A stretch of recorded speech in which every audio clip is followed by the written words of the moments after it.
This isn't just another podcast. We're crushing the taboos and we're rewriting the rules. It's the space where we normalize women becoming wealthy. If you're done playing small and ready to become the CEO of your life and the architect of your future, then my girl, you're in the right room.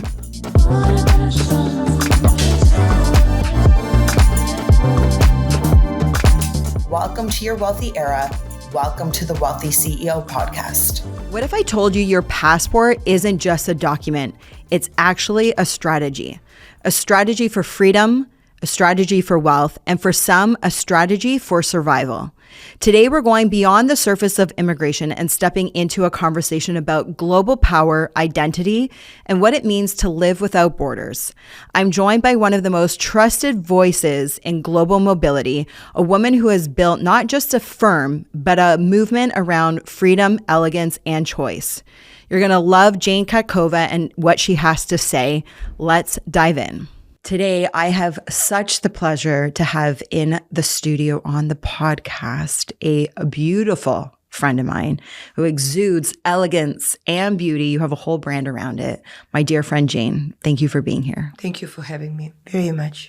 So we were literally just talking before we hit record about how long we've known each other. And it is over a decade of what started in business, collaboration, has blossomed into friendship, womanhood, sisterhood. And I admire you so much. And I can't wait to dive into the woman behind your business and how you're such an inspiration for women in business around what you do. But I would love, before we dive into that good stuff, I'd love to dive into your origin story.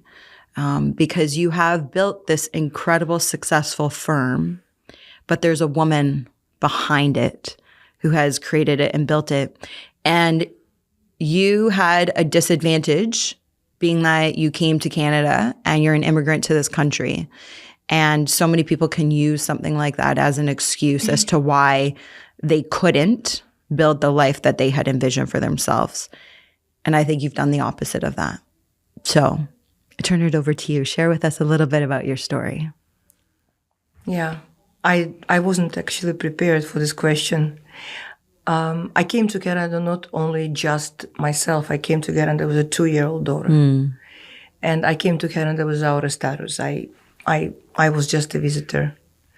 And I came to Canada with a very minimal amount of money. And I came to Canada immediately after the father of my child, who was my husband, completely vanished, disappeared from our life, despite the plan was that he would be coming with us. So I was coming in a bad shape, actually, to this country. And I had one person who I knew in Canada. It was a gentleman, a friend of mine from Riga. He came to Canada. He has come to Canada 2 months prior to us. And he didn't have a status either. So we just walked into his apartment building at Steeles and Bathurst. And I looked around. It was very cold when we arrived. I looked around and I saw just fields, because at that time there were not too many buildings there. And I was just thinking, where am I at all? Because I was coming from a beautiful European city and growing up in the very, very, very heart of it, which is Riga, and which part of it is protected by UNESCO for the beautiful architecture and the Art Nouveau style. So that's how I started. And to be able to sleep on something, my friend, helped me to bring a mattress from garbage. And wow. That mattress was our bed for some time. Yeah, keep going. That's how it started. And I was very fortunate to be able to get a help of a Jewish agency to help me immigrate as a professional immigrant. And within literally a year, I had a PR status in Canada. And that's how it all started. It was really very hard, but it all happened. And I honestly believe that my story is not a unique story. I honestly believe that so many immigrants who come to this country actually built this country to where this country is today. That immigrants are much more driven and motivated than sometimes locals. Sure. They need to earn, to buy the food. Yeah. Which I had to do, and they need to figure out. And if they come at an age when you're over 18, you are an adult. Yeah. You have to figure out what to do. You do. And I would agree strongly with what you just shared. And of course, there's many immigrants that do come to this country and are heavy weighted on the system. But I think especially when you immigrated, and immigrants that have come 10, 20, 30 years back have really built and formed the backbone of Canada. And my partner and I, we were actually at a Korean, we have this Korean barbecue place on the Queensway that we love to go to. And it's a husband and wife. And they're the only people you'll ever see there working. And they speak maybe 5 words of English. And yet we're always so fascinated by how busy it is in the restaurant and how they just figured it out, right? Like they came here for a better life for whatever reason why they wanted to migrate to Canada. And they've probably been here for decades and they still don't speak English, which is okay, right? They don't speak any English. Like you should learn a couple words, but we had this admiration, is my point. And in agreeing with you, it was like, if they can do it, and they still don't speak English, how much more can somebody like myself do it when I do speak the language and I'm much younger than them as well, right? And so it's fascinating to hear your story. And I think it's incredible to think you you had a mattress from a garbage. And I think of the 180 of like, again, your whole personal brand, right, is wrapped around elegance and the art of living beautifully, right? Like beautifully. And what a 180, what a drastic contrast to how things started in Canada for you. I want to ask you, how did you get into the legal side and the immigration side? And where was that desire? Was it like birth because of your story here, or did you always know this is what you wanted to do? Not at all. Yeah, not at all. It actually came out of the life situation. Right. My parents. I just maybe since you asked me about my story, the only thing which I was able to bring with me was paintings. Because I always collected paintings. I love that. So I had 7 paintings rolled that I brought with me in my hands on the plane to Canada. Behind in Latvia, there were my parents, I'm a very late child.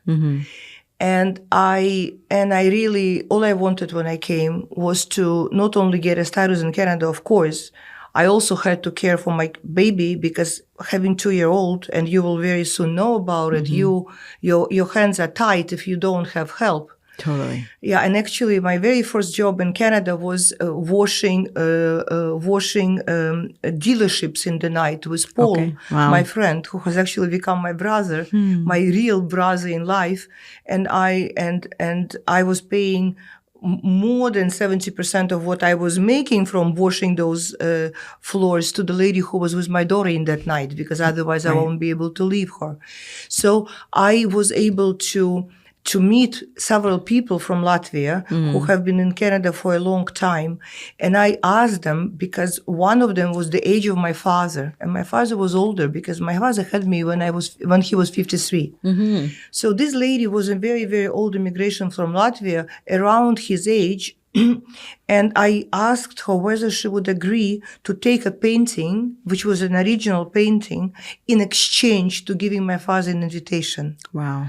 So she actually did it. She wrote an invitation to him as an old friend, and he came, and my mom came to Canada, and they had to obtain their status. And I took them to the immigration lawyer.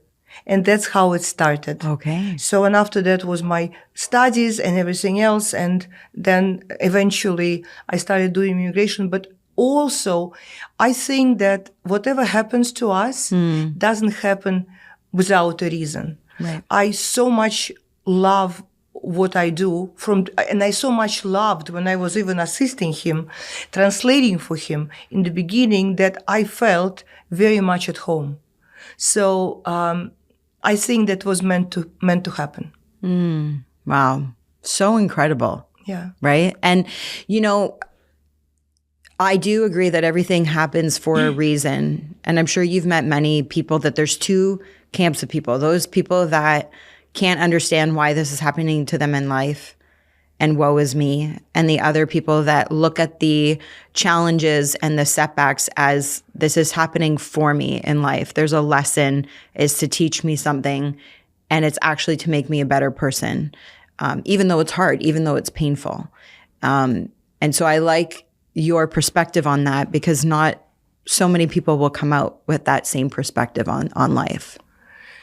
I think that it's much more than just my perspective. I am very deeply in spirituality, and I am a very big learner of Kabbalah.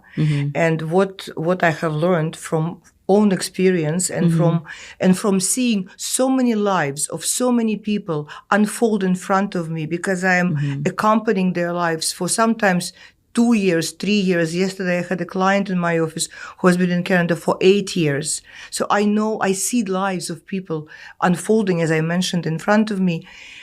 Kabbalah says that everything that is coming to us, if it's a positive experience, it's a gift. If it's a regular experience, it's a learning. And if it's a negative experience, it's a lesson.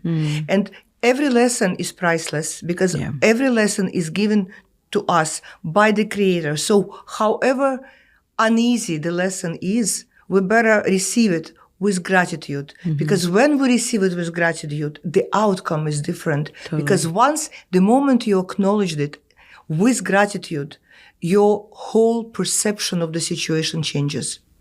It's true. And you jump to the next level. It's true.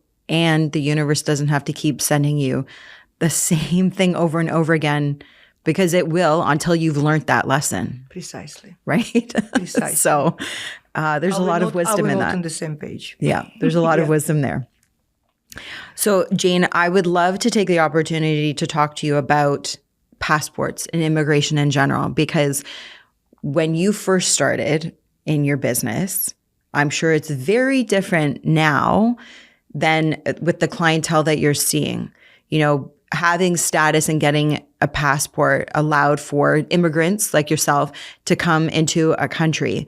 And now today, you hear so many people wanting to get passports to different countries for different reasons. And really, holding a second passport is your key to global mobility. It affords leverage, and maybe so many people don't understand that it can actually be a wealth strategy. And I'd love for you to shed a little bit of light on that. I really appreciate Canada for what Canada has given me. And I would never change my feeling about this country. This country is giving people the opportunity. Somewhere down the road, unfortunately and sadly, in front of my own eyes, something started happening, and our country kind of got stalled in its progression as a country, economic progression, visual progression. Even I have to admit that when we go downtown Toronto, we are not enjoying what we are seeing, Correct. Which is a huge pain. And I think that this is that very trigger that makes Canadians, whether they are native Canadians born here or those who have come here and who have lived their part of their lives in this country, to look outward. Right. And having 2 passports, my daughter having 3 passports now, I do believe that having an option is incredibly important, because we do not know what can happen tomorrow. Yeah. And we always want to have the plan B. It's an alternative. You do not need to jump to live right away to another country, but you need to have that option in your pocket. Once you have it, you feel better. Just like when you have money in the account. Totally. Just like when you have absolute certainty that you can rely on something solid in your life. This is the very same certainty. This is the asset. The second passport or the second residency, in my opinion today, is an asset not only because you can go and experience a different lifestyle, which for sure you can in other countries, but also because this can help you in a situation of need. When COVID hit, my second business, which is Fast Passport Boutique and Fast Passport and Residencies Boutique by Jane Katkova, had the highest level of income and the highest level of clients because people could not leave Canada. Right. Okay, say they needed to figure out where to go. And so many Canadians at that time decided to get the passports of the Caribbean countries, and they did. And the second they would get it, they would fly out. Yeah. And fly out, and they would be so happy being there because there they were in a more free situation than it was in Canada. Totally. They were not locked down, and there they were in the sun. Yeah. Whereas we here in Canada were in the winter.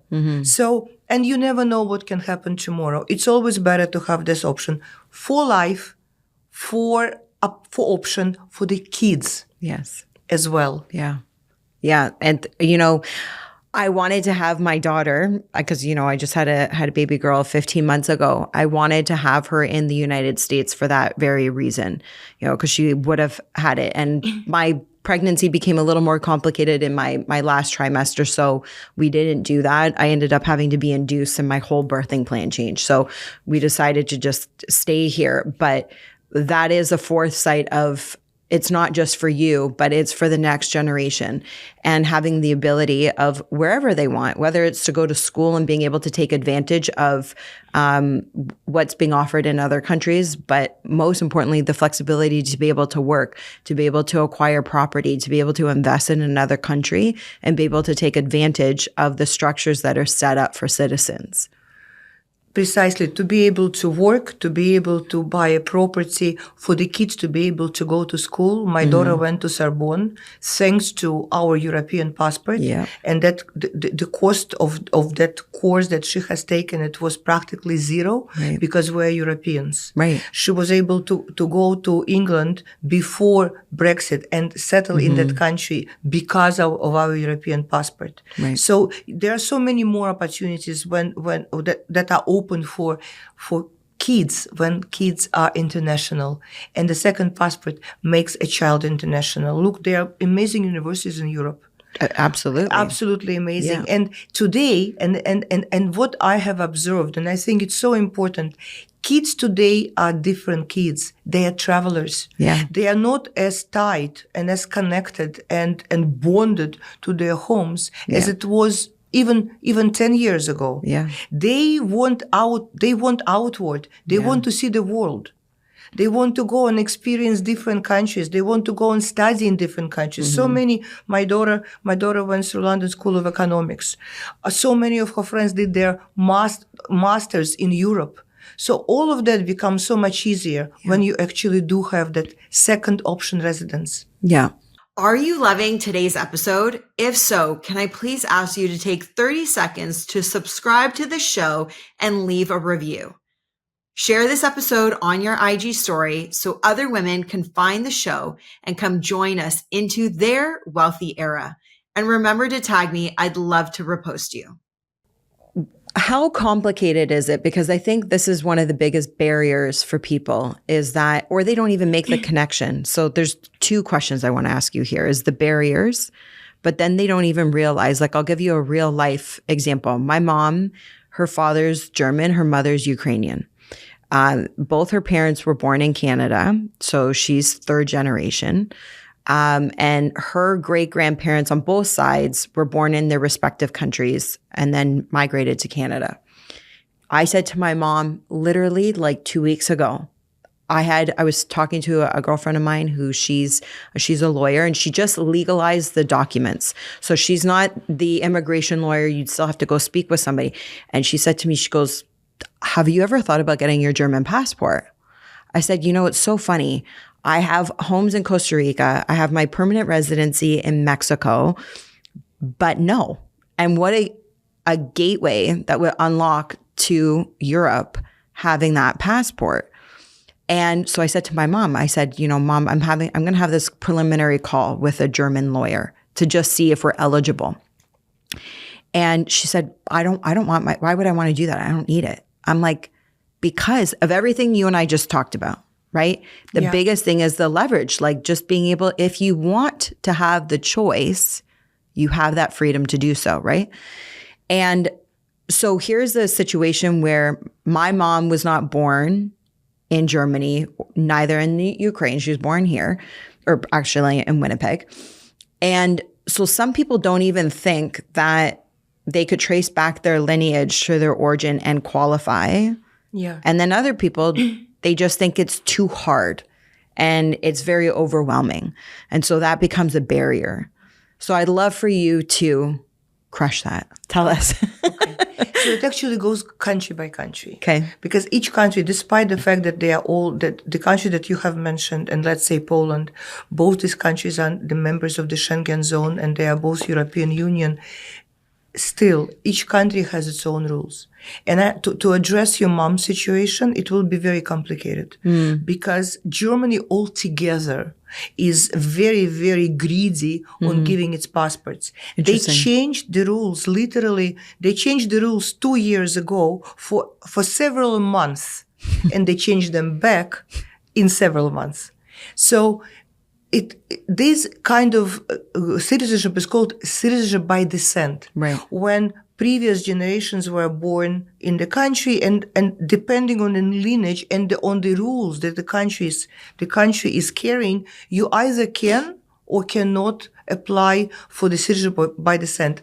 I have a feeling it will be super complicated for your mom because you have to be born in Germany and leave the country to go to actually apply for this for by descent. However, it's absolutely worth looking into it. Right. If your mom left Poland, your mom was born in Canada. When did her parents come to Canada? Her parents were born here. And I want to say what they have, my mom's 1954. Sorry, Mom. And she thinks that her great grandparents would have come here like after 1904. But so what I think would be better is so there are several things. The Polish descent, they have to show, first of all, they have to have their documents. They have to have the documents proving the origin of the parents or grandparents back in their home country. Whatever they have, any civil documents they better have, so that we could at least look at them before we even start. Right. Then there's an important part. We or the Polish lawyers, it doesn't matter. Then you should know whether the parents of your mom or the grandparents ever abandoned or abolished their Polish citizenship. Because this is a very, very important rule. If they ever had, and there is a mark in the registry or entry in the registry in Poland, that would be a no right from the beginning. So you want to go deep. right. Okay, when you are looking at this kind of an opportunity, because this is the cheapest. If it's possible, this is the opportunity to go for, because everything else will cost you money. Sure. So you have to examine it deep. And then you would know for sure. And let's say, because my mom has that advantage right now, right? That the eligibility, it could be there, it could not be there, That's as right. you just shared. And so that's one avenue for people to go down to figure out their lineage, their descent line, if they have the documents. Yeah. But let's say somebody is like super Canadian, all parents, grandparents, great-grandparents, born in Canada. They're super Canadian. And for whatever reason around economics, climate, the country has changed and they're looking for a plan B. And I'm a huge advocate for that. I always say when you need a plan B, if you don't already have it in place, when you need it, you're screwed. You always want to be prepared. You never want to react. That's right. Right? You always want to be prepared and hope. You never need to execute and use your plan B. But if you need it, it's there. You're calm. You do what you need to do. You're not in reaction mode, right? So for those people, what would you say, because you did say every country has different rules, not just for if your descent lineage, but if you have no ties to that country, how you could qualify or become eligible to hold that passport is very different for what they require. So what would you say are like the top 3 countries for Canadians that have no ties to that country would be a good opportunity to hold the passport or apply? So today, no one can even dream about having a passport from the get-go.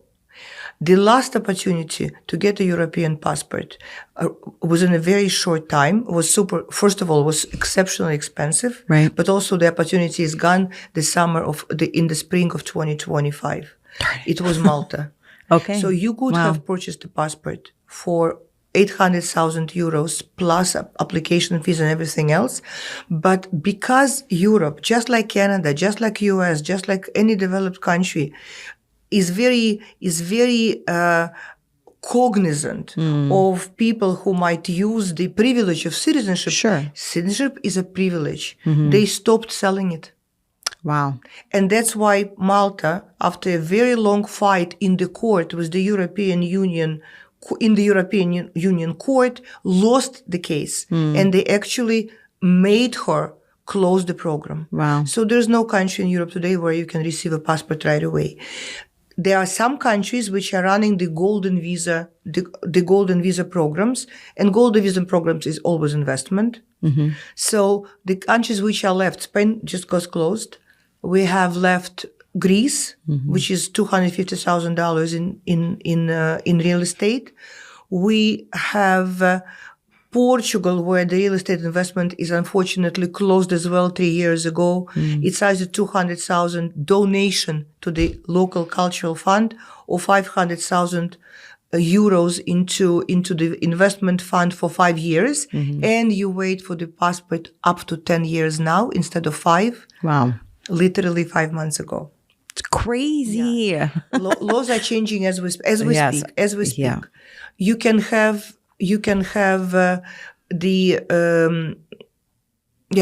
cannot have it anymore in Spain. I said Spain closed as well. Did I mention? I'm not sure. You did. Yes, you did. You can have a residency permit in Latvia, which is my country, which is the cheapest actually in Europe. Just 50,000 euros plus some contribution to the government. And my big advice, huge advice to everyone who is Europe oriented, is Malta. Malta is rather affordable. It's about 100,000 to the government and another commitment to rent a place or to purchase, but it gives you a permanent residence. And that is for life. So your kids will be always forever Europeans. There's another opportunity to go. And lots of professional Canadians are doing it. Actually, my office manager for Portugal is meeting today with a Canadian client who arrived from Vancouver. He's doing a D visa to Portugal. So if a person has a passive income of certain amount and a certain amount in the bank, the person can apply for this D7 visa to Portugal and actually relocate, because every D visa requires your presence in the country, while golden visas do not. Right. So you can get a golden visa, keep it in your pocket, and in some time, depending on the country, apply for passport, or you get a D7 visa and you physically have to remain in the country for 183 days. But quite a number of Canadians are using this opportunity, including people who are retired, who have sufficient retirement income. Sure. They do it to Portugal. They do it to Spain. Yeah. And they also can do it to Greece. So, do you see majority of Canadians utilizing this heading over to Europe, or do you see as well like South America? I know there's some decent opportunity, Central America as well. Yeah. Do you see the Canadians doing that? Canadians Okay, we have this poster story, the absolutely poster story of a Canadian elderly lady who went to Portugal, who absolutely fell in love with this country. And even before she came to us, she purchased a house with a beautiful garden. And when she walked into our office, she said, all I want in this life is that you get me this visa. She is long there, along with our other clients who are younger families who decided to raise their kids in a more traditional environment, who decided to give their kids many languages at the same time, who are utilizing American schools, private schools in that very same Portugal, and who actually got rid of all their properties in Canada and said goodbye. Young Canadian families. I find more and more I can very much relate to that.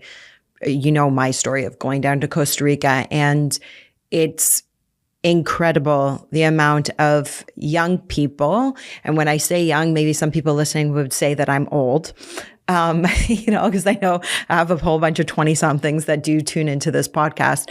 But, I'll say the 40-somethings with young kids who are one by one divesting from Canada for everything that you just said. There's another reason which I didn't mention, which I think is super important. And because you mentioned Latin America, a lot of people are seriously counting taxes. Yes, big time. I got a phone call yesterday to my office, and the lady told me, I could not be more tired of taxes in this country. And take me outside of here. Okay, so she was looking into Panama, because they have a territorial tax. So this lady, she's in business. She is absolutely not retiring. She's in her early 50s. She would be continuing making money in North America. Okay, any money made outside of Panama have zero tax. So Panama runs a territorial tax. I have a young relatively young Canadian couple in their mid-30s who are serious consultants in the industry, who are Canadians, who chose Malta because Malta also runs a program where the tax is a set tax per year, which is 15%. Okay, and taxes is a very big factor in that decision in case people are ready to move, because to change your tax residency, you need to actually spend in the country not less than 183 days. And then you have to go through this process of departure tax with Canada, for which you also have to be well prepared. I know. And it's, I'm actually having this conversation right now. I had a call with an international tax lawyer for this reason, because, the tax component of it continuously chokes me. Like, we're constantly taxed on absolutely everything with our income, our capital gains that just went up last year as well. And then on everything we consume, it's like tax on tax on tax. It's something like we work until October just to give it to the government, just to pay tax. And the exit tax is what I think a lot of Canadians really don't realize is so detrimental, because as you're building your portfolio, I just learned this. And so you can also correct me if I'm wrong in what I'm sharing. I was just recently advised that I have to be careful of how much property I continue to acquire outside of Canada as a current tax resident of Canada, because once I decide to leave, I will be taxed on the appreciation, even if I haven't sold it. And that will be part of my exit tax of Canada. So I have a property in Mexico, in Tulum. I have property in Costa Rica. And what sparked this guy telling me this is I'm saying, I'm looking at properties in the United States to start to acquire. He's like, we need to get you on a visa right now to start that process, because if that's true, Costa Rica, and I'll just give you really simple right now. I purchased that in 2021 for $360,000 USD. Right now it's worth about $800,000. For easy math, let's just say $400,000, right? I bought it for $400,000. It's worth $800,000. So there's $400,000 of appreciation. I've not sold it. And so what he's telling me is that once I decide to become a tax resident of Canada, I'm going to get taxed on that $400,000 of appreciation. Correct? Am I saying that right? I cannot, what I would not do, I would not comment on taxes because this is not my specialty. Yeah.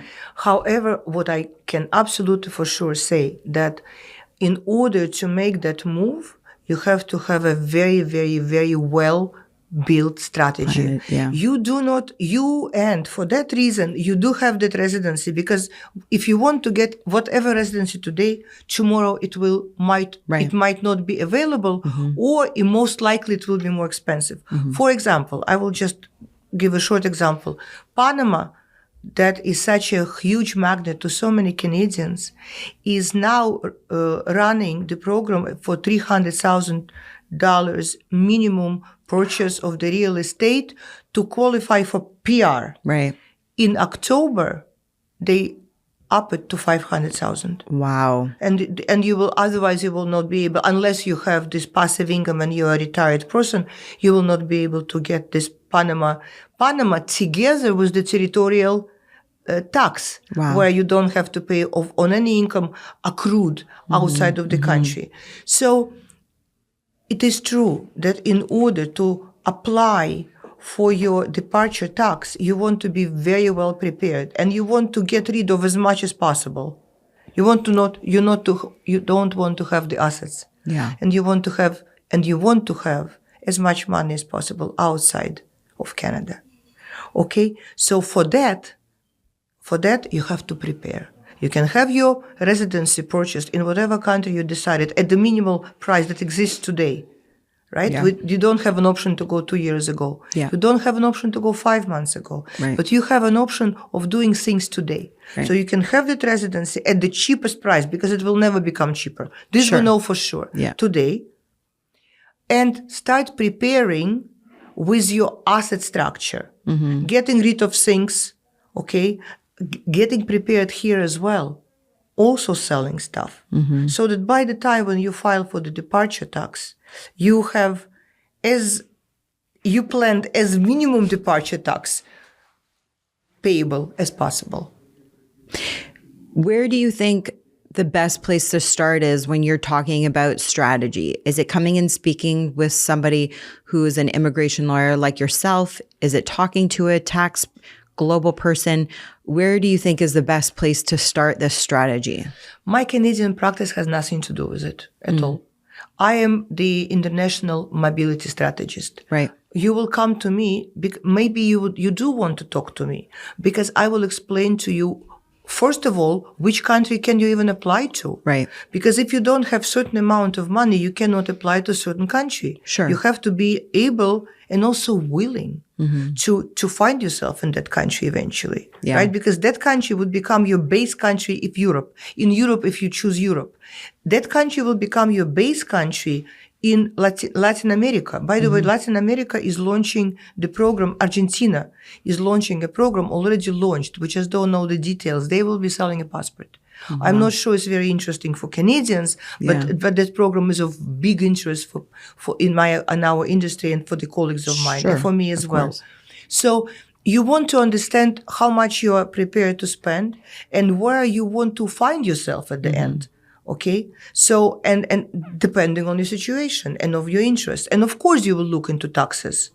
Okay. And maybe today, by the way, for people who have money and who are open to open up a business, maybe they would be looking into Cyprus, because Cyprus has a very favorable dome tax regime, because Cyprus just launched a program where if you come to work to Cyprus, you can remain in the country for 4 years, and in 4 years you can apply for citizenship. Right. Cyprus is not yet the member of the Schengen countries, but they are talking that in 2027 they will become the member. They are European Union. Right. Maybe Cyprus is your best option. Right. Right? And also investing in Cyprus still makes sense, because investing in Cyprus, the properties are on the rise. Yeah. Right? And it's a small country. Maybe Cyprus is your better option. For somebody, it will be Latin America. Why? Because Latin America is not that far from Canada. Yeah. Right? And the travel is easy. And if you are planning to spend 183 days there and smoothly depart from Canada by that time, you will so much enjoy the territorial tax because you won't be paying a penny on the money accrued from Canada. Right. You just have to properly depart. Yeah. So there are so many nuances that you want to talk about, and the tax lawyer will not be able to give you that advice. That advice I will give you, and the tax lawyer will tell you how you will find yourself with taxes in relation to that country where you are moving.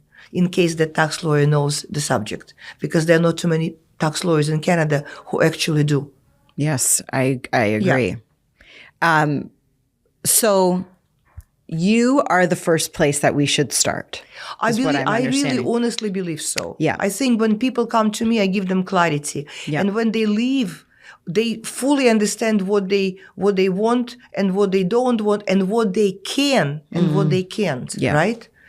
And then, of course, you also will make those introductions to the right tax lawyer to speak with, right? Like if we don't have somebody, we can come to you and we start with you and then you can make the appropriate introductions. The way I do it always, I suggest 3 names and I leave it for you to decide where you will end, because it's not professional to just make one referral. Correct. Because we know that relationship with people start when you meet face to face and eye to eye. Yeah. And there are different manners and there are different approaches of different people, just like my approach is different from somebody else's, just like yours. Yeah. So you want to create this chemistry, because with these people you will be making very important decisions. 100%. Yeah. And also to different fees. Like, we do the same thing, obviously, in real estate, from like closing lawyers, real estate lawyers, your mortgage specialist. I always give 3. That's what I always recommend as well. So this is a proper way to go. Yeah. It's a proper way to go. Yeah. Yeah.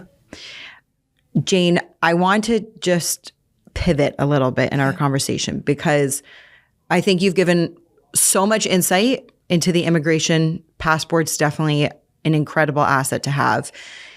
There's this other beautiful side of you that you have built around a community of women and supporting women and creating inspiration amongst women. And I want to make sure that we capture that in our conversation today. So I would love for you to share why Jane's Club, what is Jane's Club?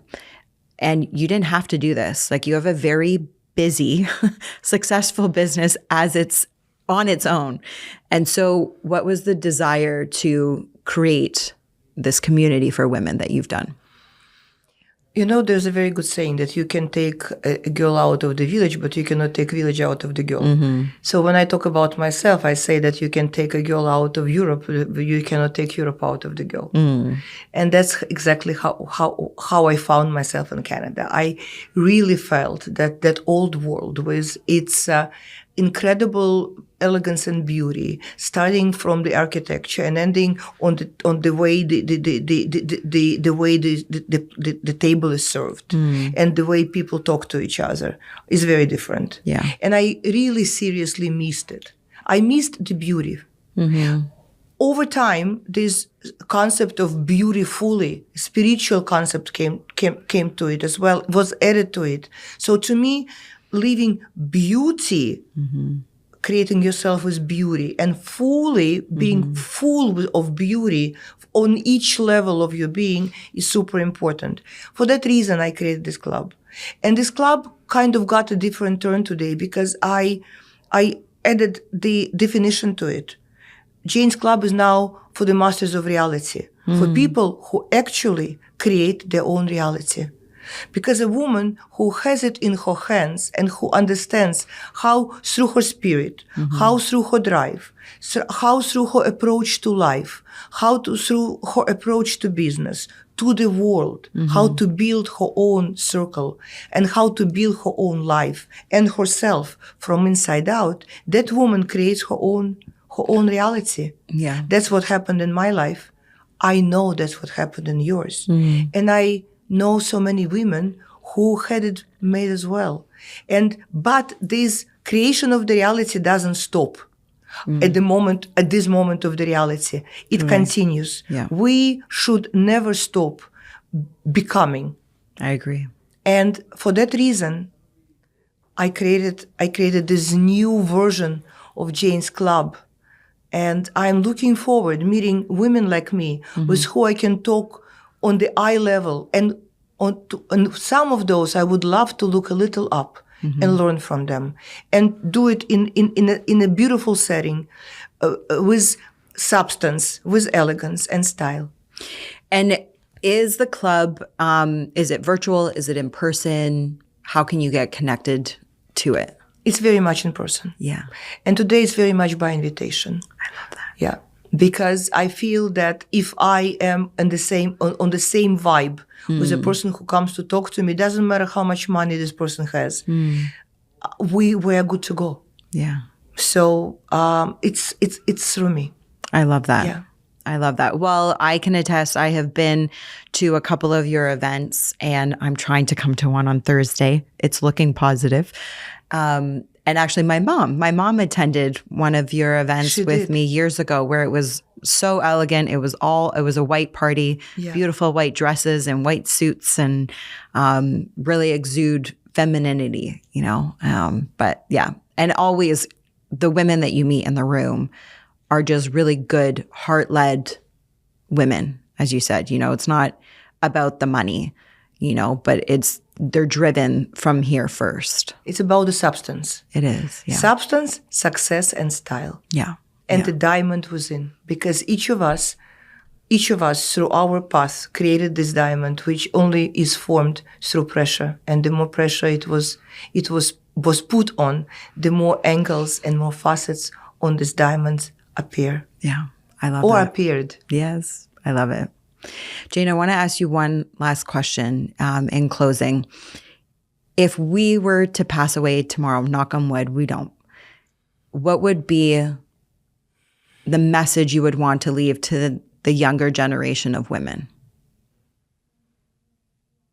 Find the diamond within. Build it. Tender it. Nurture it. Love it. And live beautifully. Thank you for being here. Thank you for having me. So good. If something in today's episode resonated with you or sparked a shift, tag me on IG or send me a DM. I genuinely love hearing what lands for you. And if it spoke to you, share it or leave a quick review. It helps more women find this show and step into their own wealthy era. Until next time, lead with purpose, live with intention, and stay wealthy.